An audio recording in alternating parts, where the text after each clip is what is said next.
The first thing I asked John was what thoughts had gone through his mind during those 5 years that he had withdrawn from the music scene. I went through every thought you can imagine in 5 years,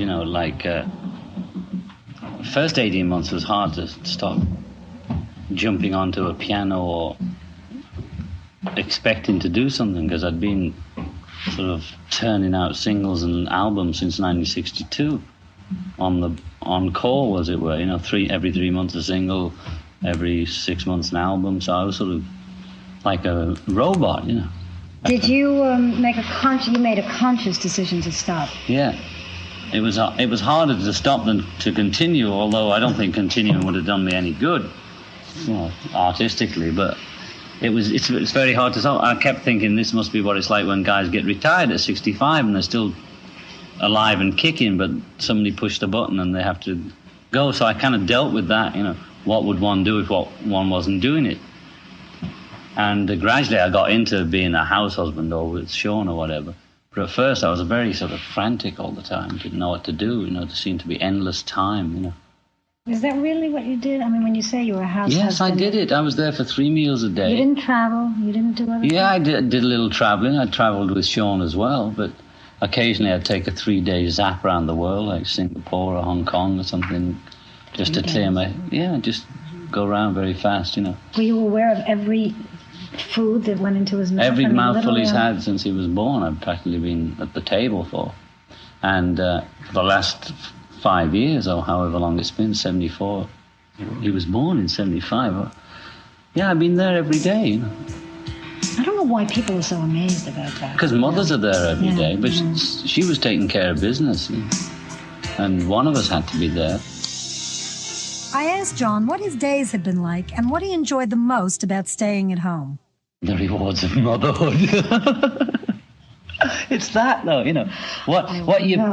it's like anything, what you put in, you get out, I'd get all those little moments with him, those little quiet moments when he'd do something for the first time or express something clearly and with a whole sentence, or he related to me like that, and that's what I got out of it. I enjoyed being housebound because I always liked hanging around the house, writing music is hanging around the house.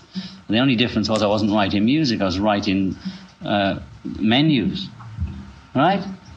And I did a little cooking. I learned how to cook bread and things like that, and I went through that for about 6 months of cooking the bread for the whole household, but everybody would eat it. I'd make it on Friday to last the week, it'd be gone by Saturday. So it was a great thrill at first. I took Polaroids of my first loaf and everything. And, and I got that thrill of people eating your food, and I was cooking fish and rice, and because we're basically sort of macrobiotic, whatever that is, We're sort of it's basically health food, brown rice, that kind of stuff. And, but then the thrill would wear off because you wouldn't get a gold record, nothing, You'd put the meal out and it would be devoured, and that would be the only way you'd know if it was any good, One of the things that John was most eager to talk about was his relationship with his son, Sean. The other day I got to see him for a good hour without any event going on, without he was busy or I was busy or something happening. And there was something on TV, we were sort of half watching it, we were lying in the bed together. And it was something about models or something, and he's lying there next to me, he says, when I grow up, I want to be just a daddy. I said, oh, I see. I said, you mean that you wish I wasn't making this record, right? And I was being just a daddy. He says, yeah, that's right. I said, well, you know what? I says, remembering all these housewives I'd seen interviewed as they got liberated. I could hear myself talking. I was saying, well, you see, it makes Daddy happy to make the music. And if Daddy's happy, then when he's with you, he'll have less tension, Because he knows what tension is. He knows when I'd get tense would be when I was torn or unfulfilled, And I said, it doesn't take long. It'll only be another week or something like that. And then I'll be back here with you, And he says, because I have him to the studio, once or twice a week to let him see what's going on. He says, but you don't do anything. You just sit there. So he hadn't seen me performing with the musicians or singing, the first session, because I was too nervous after 5 years, or even after 2 weeks. First sessions, I'm always very hyper, so I would be rude to him or offhand, which can hurt him for a week, one offhand remark. They're so sensitive. So he missed the exciting part, which is when everybody's banging and playing. And I didn't bring him into overdubs. And I was generally sitting in the seat there, like listening to overdubs. And I said, well, I'm listening there. He says, no, but you didn't even, I said, it's just like a big tape recorder. He says, I know that, you explained that, but you didn't even touch it, meaning that Jack and Lee, the engineer, were touching it. I was thinking, oh, he thinks I just don't do anything. And what he's saying is that what I'm doing isn't worth, if it's not that much fun, his idea of fun is action, it's if you're leaving me just to sit in a seat, So, we're that close that it is painful. I'm feeling guilt-ridden and racked because, what's a record compared with Child? It's nothing, But still, I have to do it. More than almost anyone, John Lennon knew about the pressures of the music business. During our conversation, we talked about that. If you think about it, I've been under pressure since I was 21 or 2. That's in public, that's been very famous. 22 is when I signed the first contract. So I've been producing sort of under pressure for almost 12 years or 15 years. I don't know how long it is, from 1962 up till 1974. That's a long time to be expected to and churning out thousands upon thousands of things. And there comes a point where I don't want to just churn out stuff that's just craftsman, even if it was a hit,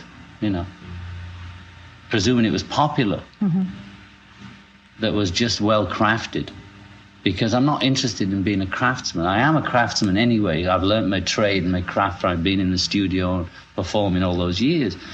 But I'm not interested in sustaining myself on my past reputation and getting away with it by craftsmanship, like some, let's say, older singers can do that.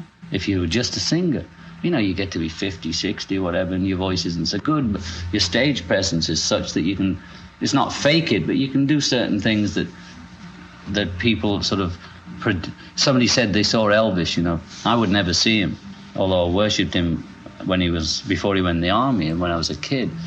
But I would never go and see him in Vegas or anything like that. I asked a great fan of his, who was Mal Evans, used to work for us. I said, well, what was it like, And he says, well, if you pretended that you were 16, then it was all right. You see, and I don't want to be a person where people have to pretend they're 16 to be able to watch me or to listen to me. And so if that's the way it's going to be, I will do something else, What else? Had you ever considered doing anything else? I never considered being a musician in a considered way, you see.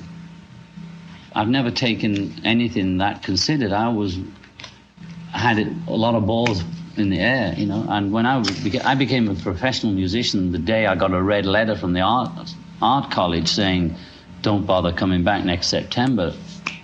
Now I'm a professional musician. I got myself to a point where I can live without music. My need is for expression. Yeah. So I can would it have taken another form? Yeah, probably. Writing, painting, acting? Acting, I'm not interested. Not at all. When I did How I Won the War with Dick Lester in 1966, regardless of what kind of movie it was, the main lesson I learned was it's best to be the director, because otherwise you're just sitting on your ass all day. But I did write Strawberry Fields while I was sitting on my ass in a desert in Spain. But the acting was absolutely not worth it.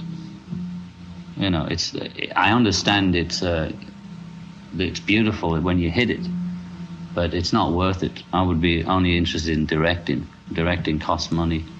But I'm just as interested in anything that expresses.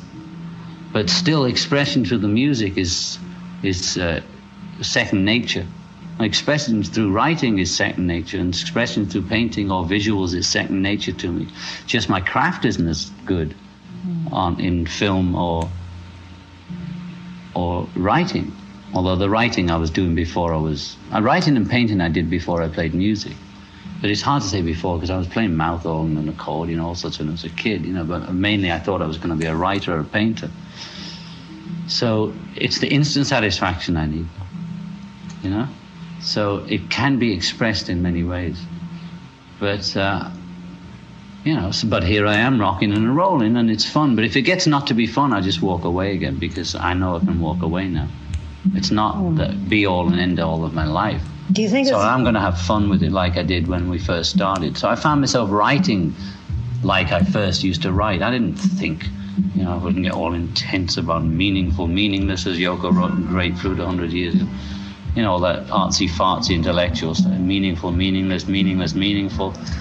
You know, so I liberated myself from my own intellect and my own sort of image of myself.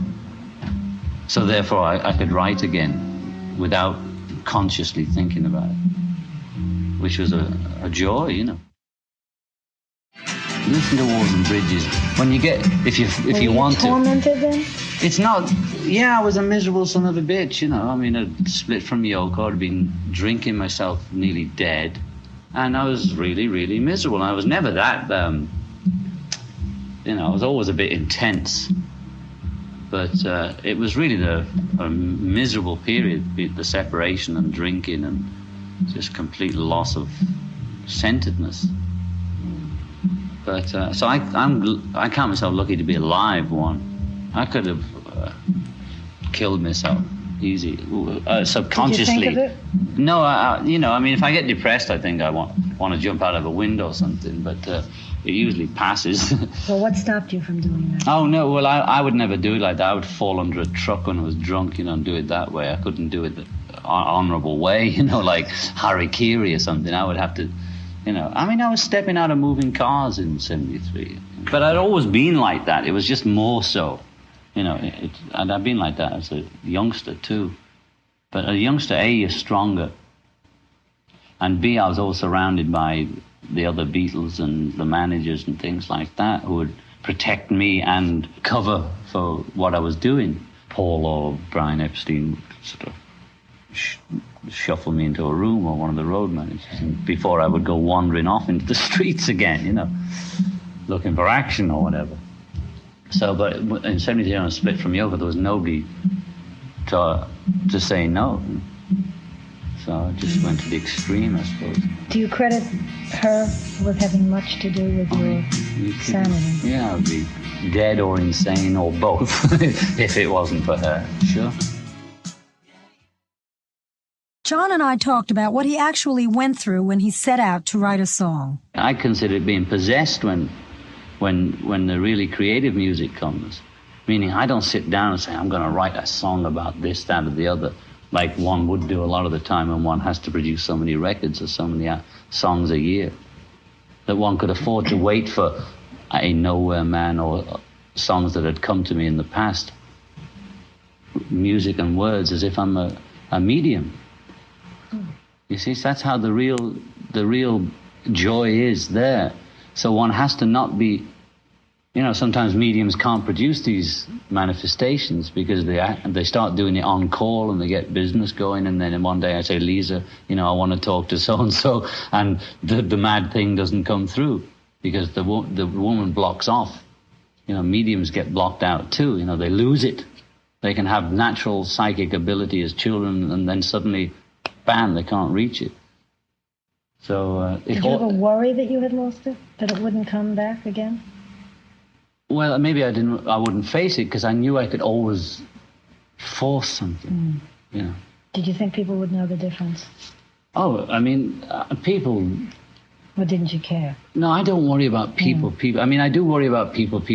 Part of me does. Okay, so I'm not, you know, I'm not saying I'm immune to criticism. I don't want to be liked or nothing like that. But when I'm creating, the creating is the joy. The song coming and, oh my God, you know, what's this doing? You know, it's writing itself. It's like I'm watching somebody else doing it. Oh, Jesus Christ. Yeah, I use Nowhere Man as an example simply because I remember I struggled all morning, about 6 hours to write a song the day I wrote Nowhere Man in 1964 sometime. And I finally gave up. We've all experienced this on different levels. I lay down on the couch, I was really depressed. Can't write a song. And as I lay down exhausted like that, because I was no longer centered on this, I have to write a song, I just lay down. You know, I picked up the guitar and the whole damn thing was there. Well, all these songs came like that.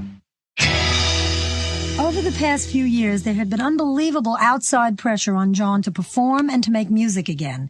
He explained to me how he reacted to the criticism about his absence from the music scene. The thing is, I got a bit indignant about Sid Bernstein, Dave Marsh, Mick Jagger. What did Jagger say? I was in Japan at the time, and I got this English paper there, and it was a big thing in Observer. He said, he likes me, I like him, that business. And he says, you know, I live opposite John or something. He must have lived on the other side of the east side. You know? And he's going on about John never calls. Do you think he ever calls me? He never calls me. And he keeps changing his phone number all the time. And he's hiding behind the kid. I was hurt by it, you know, the fact that, A, I never call anybody. It's not pride, it's just that I never ever have. Why? I never call the other Beatles, I never call anybody. They always call me. Why? Because I'm self-involved. I'm paranoid too. I don't like phones. So there's nobody on this earth ever got a call from me that isn't related, probably. Or a very old friend. And even in Liverpool, if they didn't call me, I didn't come. When I got back from, when we were deported from Hamburg, first George was deported, and then Paul, and I was the only one old enough to stay there, and I was working with the house band for another month or so after the others had left. This is an old story. Now then finally, I was deported too, and I came home from Hamburg on my own on the train through Holland. It was pretty scary, and I thought, well, I did it, you know. I got home, I didn't call the other Beatles for 3 weeks. And they were mad at me because I hadn't called them. But I was thinking about things, you know. But this bit that somehow that you had this kind of responsibility to the world and that you could decide to become Greta Garbo or something. Greta Hughes, I call myself. But why were they getting angry at me? You know, it's like, if I was dead, they wouldn't be angry at me. If I'd conveniently died in the mid-'70s, after a rock and roll album or Walls and Bridges, and they'd all be writing this worshipful stuff about what a great guy, and, you know, and wasn't he funny with a Tampax on his head? You know, all that stuff, like, it's all right when you're dead, you see. And they'd all be saying, oh, what a great guy, and wonderful, wonderful, and that. But I didn't die, so that infuriated everybody, that I would live and do what I want to do, you know, which is look after me and the family. That was the central concern, to be a family, and not lose that was more important than creation and records and rock and roll and being in Billboard.